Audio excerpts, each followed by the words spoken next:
အားလုံးပဲမင်္ဂလာပါဒီဗီဒီယိုလေးကတော့အမှန်ပြတောင်မှာဖျားဖူးမယ်တော်ရင်လမ်းကျန်းတွေကိုဖြတ်ပြီးတော့ရေတကွန်နေစီကိုသွားကြပါမယ်မိုးရင်းဆိုတော့အုံဆိုင်ဆိုင်လေးနဲ့ရှူခင်းနေရရောဘယ်လောက်တောင်လှနေမလဲတော်ရင်ခီးစဉ်လေးရရောဘယ်လိုစိတ်ဝင်စားစရာလေးနဲ့ကြုံတွေ့ရမလဲဆိုတာကိုကျွန်တော်နဲ့အတူတူလိုက်ကြည့်လိုက်ပါအောင်နော်အစင်းရတော့အရန်တောက်ဖို့ကောင်းတယ်ဒီနေရာတွေကရေစီးအရန်တန်တယ်ကျွန်တော်တို့အခုတရင်ကုန်းလမ်းဆောင်ကနေပြီးတော့စထွက်လာပါပြီဒီနေ့နည်းနည်းအိမ်ကနေထွက်လာတာနည်းနည်းနောက်ကျသွားတယ်ဗျ9နာရီထိုးရှိနေပြီပေါ့နော်အခုကတော့ဒီနေ့ကျွန်တော်တို့ထွက်လာတာနည်းနည်းနောက်ကျပါလေဆိုမှစပိန်တစီးကဘိန်းပေါက်သွားတယ်ဒီနားလေးကအမှတ်လေးလမ်းမှမရောက်ခင်ပေါ့နော်အဲ့ဒီနားလေးမှာကျွန်တော်တို့ဘိန်းဖာနေတာပေါ့နော်ဒီနေ့မိုးရွာမလားမသိဘူးမိုးပွားလေးတောင်နည်းနည်းကျတယ်မိုးရီတောင်ရွာလာပြီတော်တော်လေးတိုက်ကြီးထိဆက်သွားမှာကျွန်တော်တို့ဘိန်းဖာပြီးတော့ကျွန်တော်တို့ဆက်ထွက်လာပါပြီ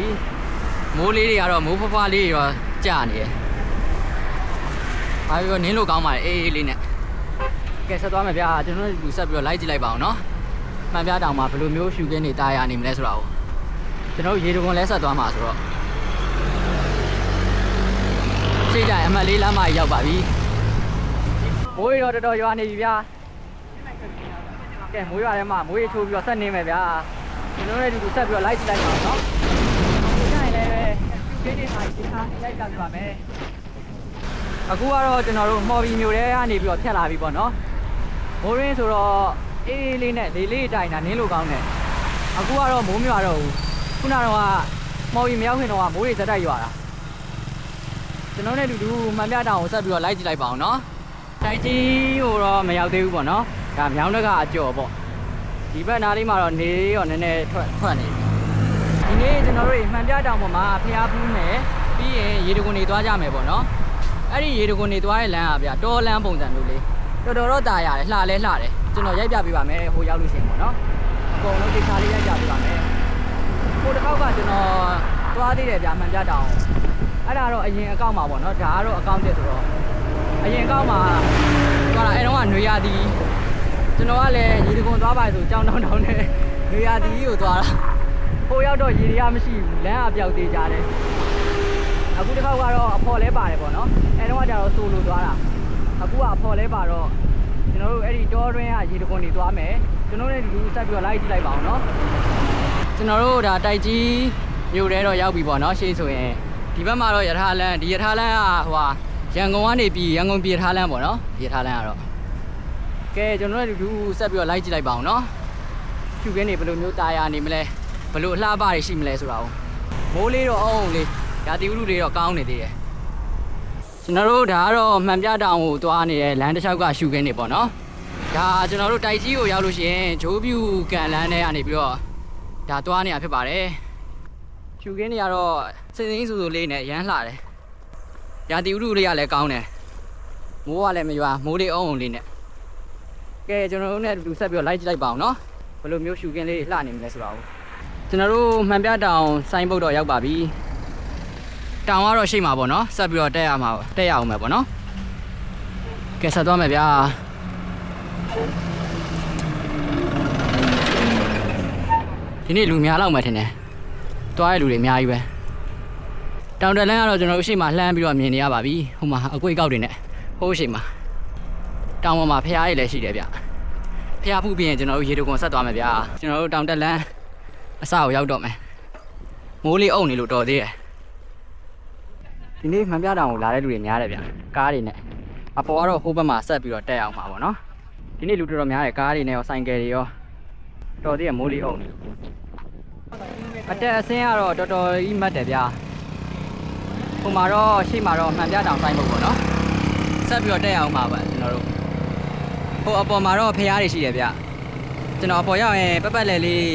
ရိုက်ပြပေးပါမယ်ကျွန်တော်ရေတကွန်ရောဆက်သွားအောင်ပါဆိုတော့မှန်ပြတောင်ပေါ်ကိုတက်ရတဲ့လမ်းကတော့အရမ်းမှတ်တယ်ပေါ့နော်တချို့ကားတွေဆိုရင်မတေချာလို့အောက်မှာပဲထားခဲ့ပြီးတော့လူတွေကတော့လမ်းလျှောက်တက်ကြတယ်ပေါ့နော်ခင်းနေရတော့တော်တော်ကြီးလာဗျာစင်းစင်းဆူဆူနဲ့ကျွန်တော်တို့ဒီနားဖျားတွေကိုတော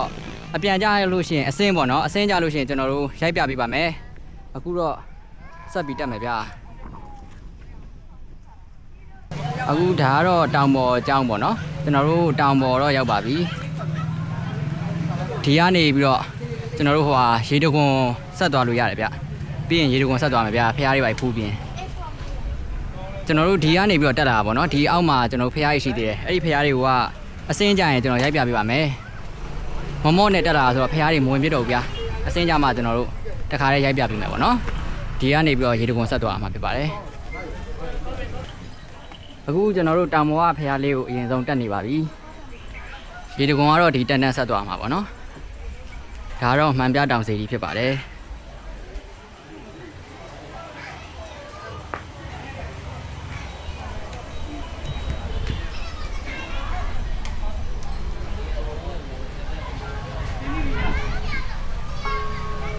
ဒီနေ့လူတော်တော်များတယ်ဗျဆိုင်ကယ်တွေနဲ့ရောကားတွေနဲ့ရောအများကြီးပဲလာကြတာဆန်ဒေးဆိုတော့မိုးလေးအောင်လေးနဲ့နေလို့ကောင်းတယ်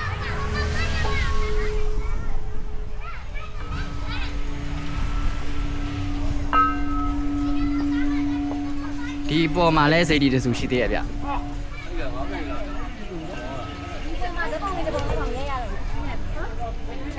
ချိန်ရှိရော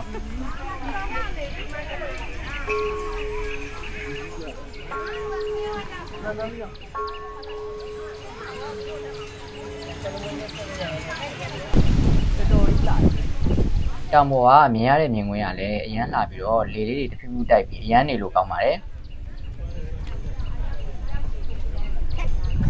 အဲ့ဒါကြော်ကြီးလာဗျာ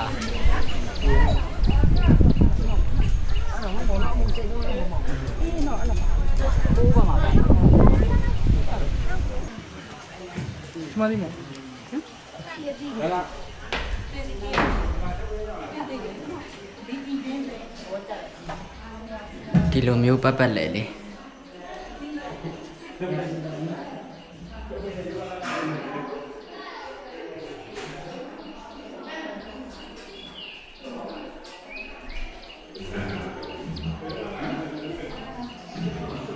ဒါဆိုရင်အထွတ်ပေါက်ကိုပြန်ရောက်သွားပြီဗျ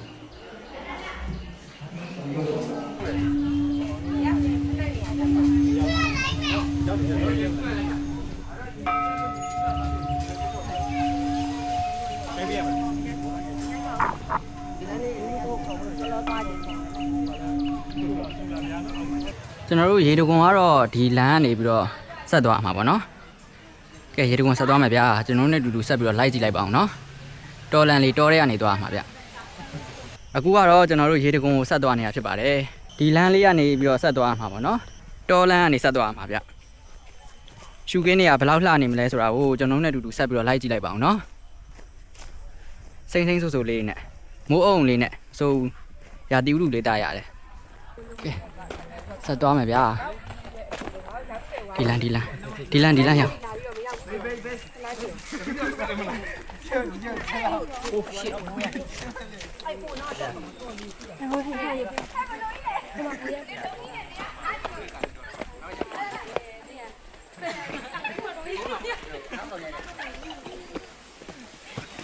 စားတဲ့တော့တက်တယ်ကြောရဝေယုံတော့အများတယ်ဒီဘက်ကအိုးကိုကြီးဖရောက်သွားလို့ပဲလမ်းကတော့တိုင်းပဲဝင်ရတယ်တော်တော့ตายရတယ်ဒါကျွန်တော်တို့တောထဲဖြတ်သွားနေရတာပေါ့နော်အစင်းရလည်းတော်တော်မှတ်တယ်အတက်တရားလည်းတော်တော်မှတ်တယ်အတက်ဆင်းတွေကျန်းတယ်ဘေးဘက်လည်းကတော့ဝေယုံတော့တွေနဲ့စိမ့်စိမ့်ဆူဆူလေးနဲ့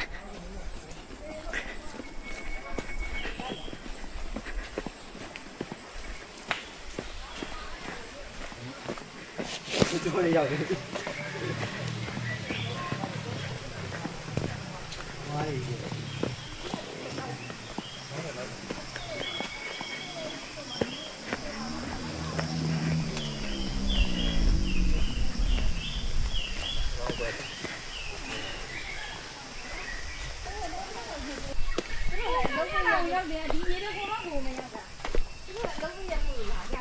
ဝေယုံတော့ကြီးအများကြီးပဲဝေယုံမင်းနေချိန်ပေါသွားတော့ဗျာ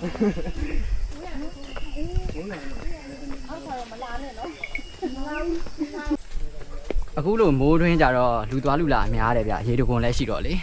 ဒီ ဒီမှန်ပြတောင်မှာလာပြီးတော့လဲပတ်ကြတဲ့လူတွေများတယ်ဟိုတလောတော့ကကျွန်တော်သွားတာနွေရာသီကျွန်တော်ကလည်းကြောင်တောင်နွေရာသီကိုရေတကုန်းလာအဲ့တော့ကဒီတောထဲမှာတယောက်တည်းလမ်းပြောင်းနေတာပြီးတော့6ကန်းနာပဲအခုကတော့စိမ့်စိမ့်ဆူဆူလေးနဲ့အရန်ဟိုမှာလှတယ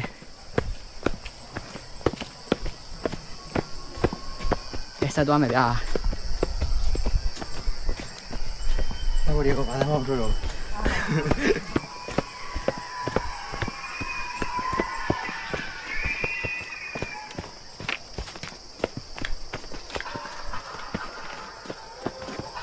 အိုးအစင်းကလည်းတော်တော်ကျန်းနေဟဲ့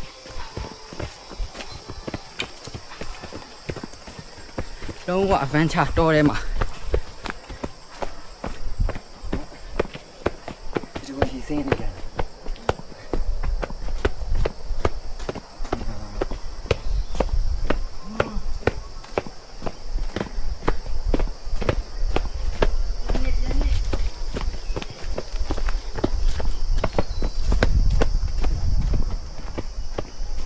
တောက်တော့နင်းနေတယ်နော်အေးအောက်မှာတော့ဒီတိုင်းကြားနေ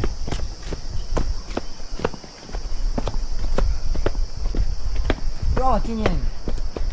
မ်ကျင်းကျင်းဟုတ်ကဲ့ကျင်းကျင်းနေအမလေးဟာအရှိမတော့ရေတန်နေကြားနေရပြီဗျရောက်တော့မယ်ထင်တယ်ရေတကုန်း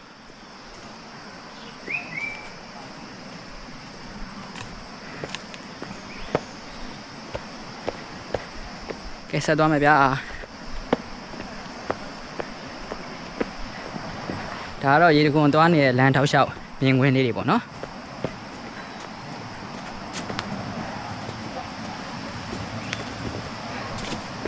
အစင်းကြီးကလည်းတော်တော်မတ်တယ်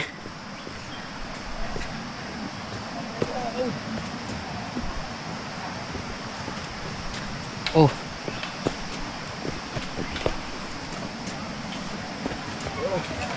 အိုးရှိမှတော့ချောင်းကြီးတွေ့နေပြီဗျာရေတကုန်းရှိမှရေတွေအများကြီးပဲ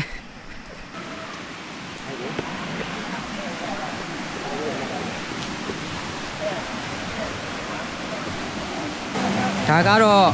ရေတွေစတွေ့အစနေရပါတော့ရေတကုန်းဘက်ကတော့ဟိုဘက်ကနေပြီးတော့ဆက်သွားအောင်ပဲဗျာဆက်သွားမယ်အေးဒီရေတွေကနေဖြတ်သွားမှာဟိုဘက်ဟိုမှာလူတွေတော့ဆက်သွားနေကြသေးတယ်ဒီဘူးကဲဆက်သွားမယ်ဗျာဟိုဘက်ကရေတကုန်းဘယ်လိုမျိုးလေးလှနေမလဲဆိုတာကိုကျွန်တော်နဲ့တူဆက်ပြီးတော့လိုက်ကြည့်လိုက်ပါအောင်နော်ဟုတ်ကြမှာဘယ်လောက်ထိနစ်လဲမသိဘူး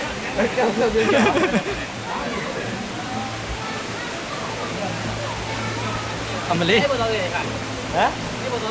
အေးကတော့ရှေ့မှာလေရေတွေကဖျက်ရမှာအေးစိုးပစီတော့ဘာမှဖြစ်ဘူးလားအမလေးဟာ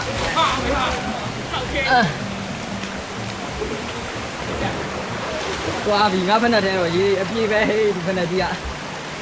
ရေလည်းမထွက်ဘူးကြောက်တုံးနေရချုံးမယ်နော်ဟုံးနေထဲဦးမှာဒီကလုံးထွက်ကိုလိုဘူးလေးကြည့်လို့ရတယ်ကျွန်တော်ရတယ်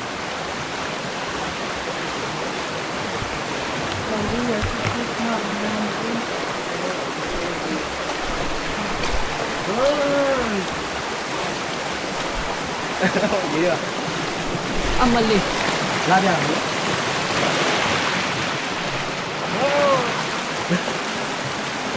ကဲကျွန်တော်တို့ဆက်သွားမယ်လမ်းကတော့ဒီမှာဗျာမြင်တဲ့အတိုင်းပဲဒီတောထဲကနေပြီးတော့ဖြတ်သွားရမှာဒီဘက်မှာရေတကုန်းရှိတယ်ရေတွေပဲရှိတော့လားဒီကနေဟိုခုန်ကူးရမယ်ဒီစီးလေးကတော့တန်တယ်ဗျဒီကောင်ကတော့လာနေပြီတိုးစီနဲ့ဟုတ်ကဲဆက်သွားမယ်ဗျာကျွန်တော်တို့သွားရမယ်လမ်းကတော့ဒီလမ်းပေါ့နော်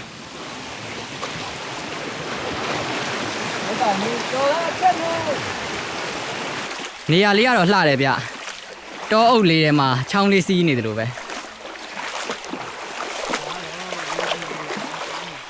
အရမ်းမှလှတယ် adventure ခရီးစဉ်လေး အပေါ်ကလည်းသွားလို့ရတယ်ဒီဘက်မှာလမ်းရှိရကျွန်တော်ကဒီရေထဲကတက်တက်မဲ့သွားနေတာ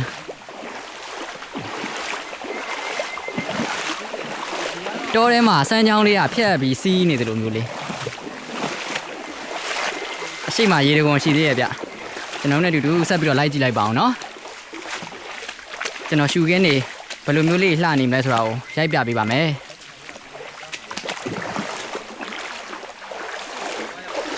တာ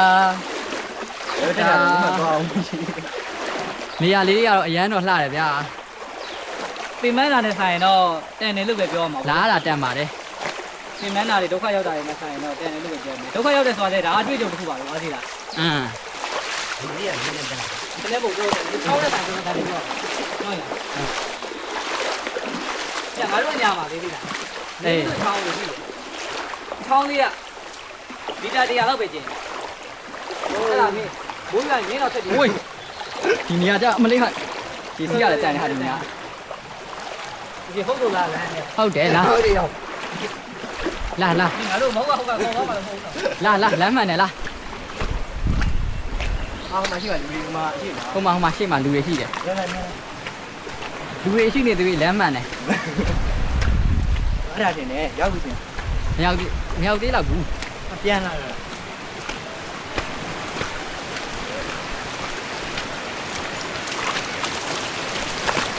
အပေါ်လေးပါပြီးရရမယ်ဒါရောက်တဲ့နောက်တော့အောင်းကြောက်ခွင့်နေပါလို့ဟုတ်ဟိုဒီစကားထဲမှာအဲ့ကြောက်ခွင့်ပြဿနာရှိ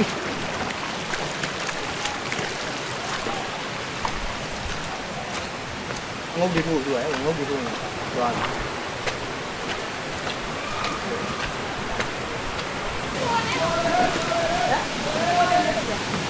ဘယ်လိုလဲဘယ်လိုလဲကျွဲတယ်ဒီလောက်ဘူးလား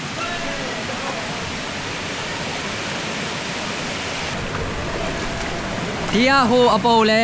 ဆက်ပြီးတော့တက်လို့ရမယ်ထင်တယ်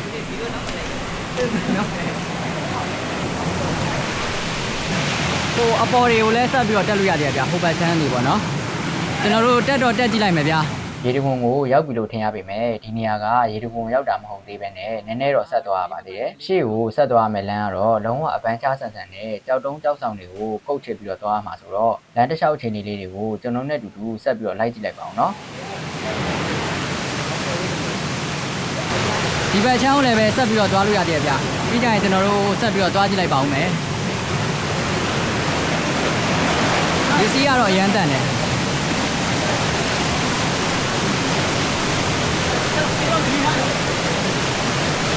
ဒီလမ်းကြားလေးကရေစီးတော်တန်တယ်ဗျဘေးပတ်လည်းရလဲကြောက်ဆောင်နေနဲ့တော်တော်လေးမိုက်တယ်ဆက်သွားကြည့်မယ်ဗျာကျွန်တော်တို့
ရေဒီကွန်ကတော့ရောက်ပါပြီကျွန်တော်တို့ဒီမှာโอ้အရန်လှတယ်ဗျာဒီရေဒီကွန်မှာရေဒီပိုင်းချိုးလို့ရတယ်ရေဒီပိုင်းဆော့လို့ရတယ်အရန်လှတယ်လုံးဝတောအုပ်လေးရဲ့အလယ်မှာပေါ့နော်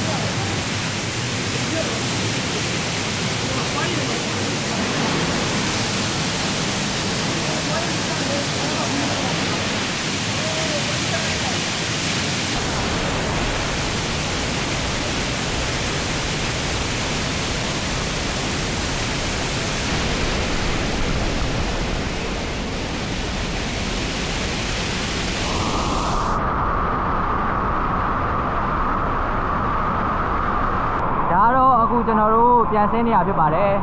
ဒီနေရာတစ်ဖြတ်လမ်းရတော်တော်ဆိုးတယ်ဗျတော်တော်ကြီးကိုတက်ယူရတယ်အစင်းရတော့အရန်တောက်ဖို့ကောင်းတယ်ဒီနေရာတွေကရေစီးအရန်တန်တယ်တော်တော်ကြီးကိုဆင်းယူရတယ်အခုကျွန်တော်တို့မှန်ပြတောင်စခန်းကျောင်းကိုပေါ့နော်မှန်ပြတောင်ကျောင်းကိုပြန်မယ်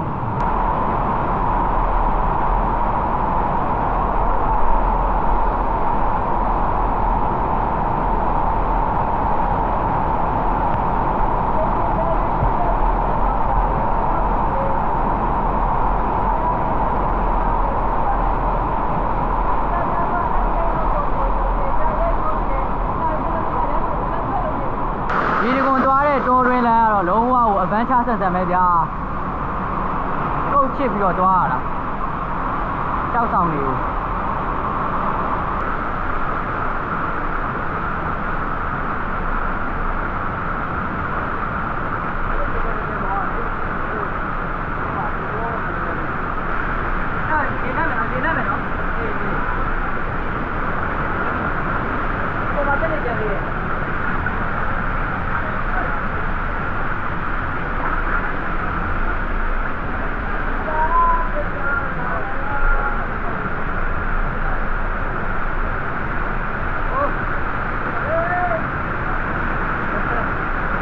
ဒါကတော့ကျွန်တော်တို့ခုနကဝေယုံတော်လေးရနေပြီးတော့စင်ချင်းတွေ့ရတဲ့နေရာလေးကိုရောက်ပြီပေါ့ပြန်ရောက်ပြီပေါ့နော်ကျွန်တော်တို့ဒီကနေပြီးတော့ဟိုဟာ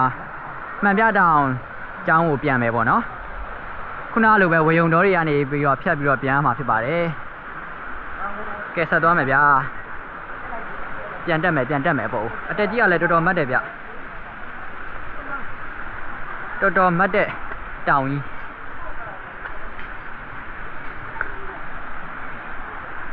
စင်းလုံးကတော့မိုက်တယ်တဲ့ရတော့အေးဘုံမရွာလုံးမိုးရွာရင်မလို့ဘူးဟုတ်တယ်ကြောက်ပဲလို့ပစိုးလို့ကြောက်လန်းနေတယ်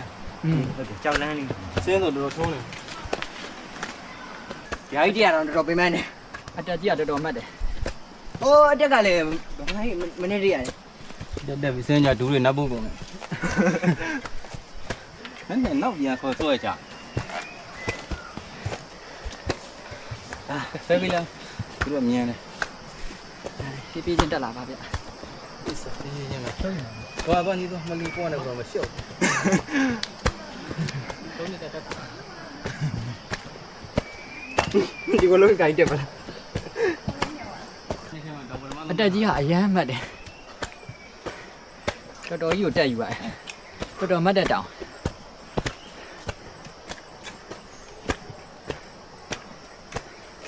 တော်သေးအခုတော့လမ်းကြောင်းလေးတွေပေါ်နေလို့လမ်းကြောင်းမပေါ်ရင်လမ်းပြောင်းမယ်ဟာရောက်မှတော့ဒီလေးဟို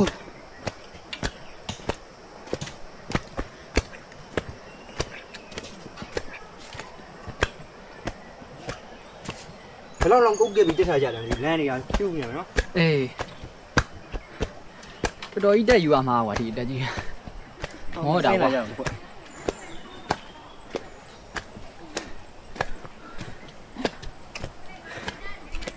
လိုဒေါ်လာကနေပြီးတော့ပြန်ဖြတ်ပြီးတော့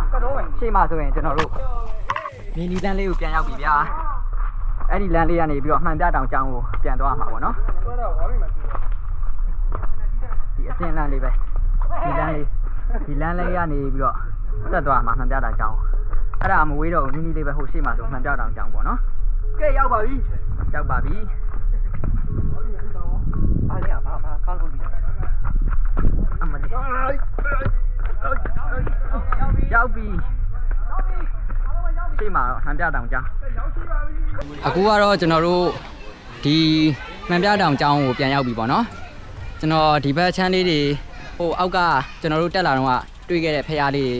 ဆက်ပြီးတော့ရိုက်ပြပေးပါမယ်ဒီဘက်ချမ်းမှာလည်းပဲ view လေးတွေကအရန်လှတယ်ဗျကျွန်တော်ရိုက်ပြပေးပါမယ်ဒီဘက်ချမ်းလေးဒါမယုံလေဟောအမရိုက်တဘူးဒါရိုက်မစားဟောနောင်တော်ကြီးဒီဘက်နောင်တော်ကဲလားဒီကတော့တော့တော့ကြံခဲ့အဲ့ကိုသွားမှာငါမကြော်လေးထားလို့အဲ့သွားမှာလေအခုကပြီးတော့အောက်မှာဒီဘက် view လေးအရန်လှတယ်အောက်မှာထားနေတာထိုင်နေရ ဒါကတော့တောင်တက်လမ်းပေါ့နော်တက်လာတဲ့လမ်း ကျန်မနေတော့မြင်ရတယ်ပြိတ်နေတာဟိုဘင်းကပြိတ်က အရန်မှတာရတယ်မိုးလေးအောင်နေနဲ့ကျွန်တော်တို့ဒါတက်လာတဲ့လမ်းမှာပေါ့နော်ကျွန်တော်ရိုက်ပြပေးမယ်ဆိုတဲ့ဖရားလေးတွေကိုကျွန်တော်ဝင်ပြီးတော့ရိုက်ပြပေးပါမယ်ရှူခင်းလေးတွေကအရန်လှတယ်ဒါကတော့ပထမဆုံးကျွန်တော်တို့အစိမ့်မှာပေါ့နော်ပထမဆုံးတွေ့ရတဲ့စီစီအောင်ဆူတောင်းပြည်စီကြီးတော့ဖြစ်ပါတယ်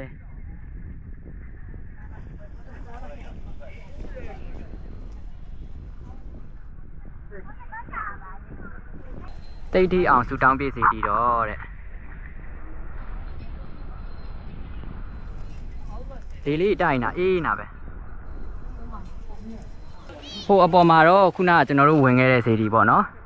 ဒီအောင်နာလေးမှာနောက်ထပ်စီဒီတစ်စုရှိပါတယ်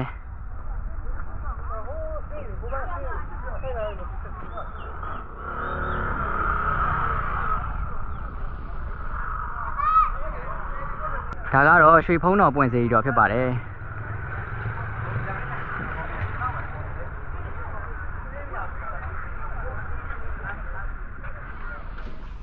ကျွန်တော်တို့ဖျားဘော်လေးလည်းတက်လို့ရတယ်ဗျကျွန်တော်ကတော့ဖနက်ကြီးဝတ်ထားလို့ဖျားဘော်တော့မတက်တော့ပါဘူးဗျာ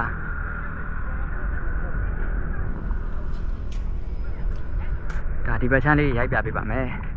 ဒါကတော့အစင်းလမ်းပေါ့နော်အစင်းကြီးလည်းတော်တော်မှတ်တယ်ဗျဘရိတ်အုပ်ပြီးတော့ဆင်းဖို့မလွယ်ဘူးဒီမှာလည်းပဲနောက်ထပ်ဇေဒီလေးတစ်စုပေါ့နော်ဒီတောင်တက်လမ်းရောက်လျှောက်လေးမှာပေါ့နော်ဇေဒီလေးတွေ3 4စုလောက်ရှိတယ်ဗျခုနရိုက်ပြတာကတော့ကျွန်တော်ဒီအပေါ်လေးရဇေဒီပေါ့နော်ဒါကတော့ရွှေကန်တော်ပွင့်ဇေဒီတော်ဖြစ်ပါတယ်နောက်ကတောင်တန်းကြီးတွေကလည်းတော်တော်လေးလှတယ်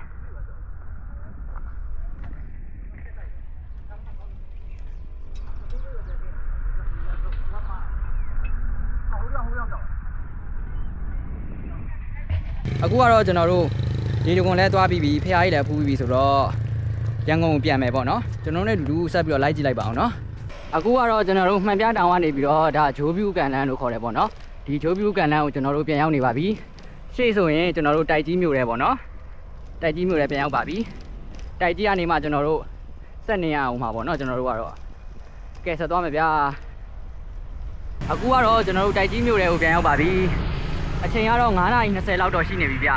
ကျွန်တော်တို့ဟိုဘက်ကိုတော်တော်လေးဆက်နေအောင်မယ်ကျွန်တော်တို့အပြန်တော့မိုးရွာလောက်မလားမသိဘူးဗျမိုးတွေတော်တော်အုံပြီးမဲနေတာပဲအချိန်ကလည်း9:00ခွဲလောက်တော့ရှိပြီဗျကျွန်တော်တို့ဒီညပြန်ရောက်ရင်တော့မှောင်မယ်ဗျကျွန်တော်တို့တော်တော်လေးနောက်ကျနေပြီဆိုတော့ဒီအကူကြီးတွေရဲ့အကူကြီးနဲ့ကျွန်တော်တို့ကားတင်လိုက်ပါပြီအခုမှဒါတိုက်ကြီးအထွက်ပဲရှိသေးတယ်ဗျအိမ်ကထွက်လာလဲစတွေကနောက်ကျသွားတာကဲကျေးဇူးတင်ပါတယ်တင်ပေးတဲ့ကိုကြီး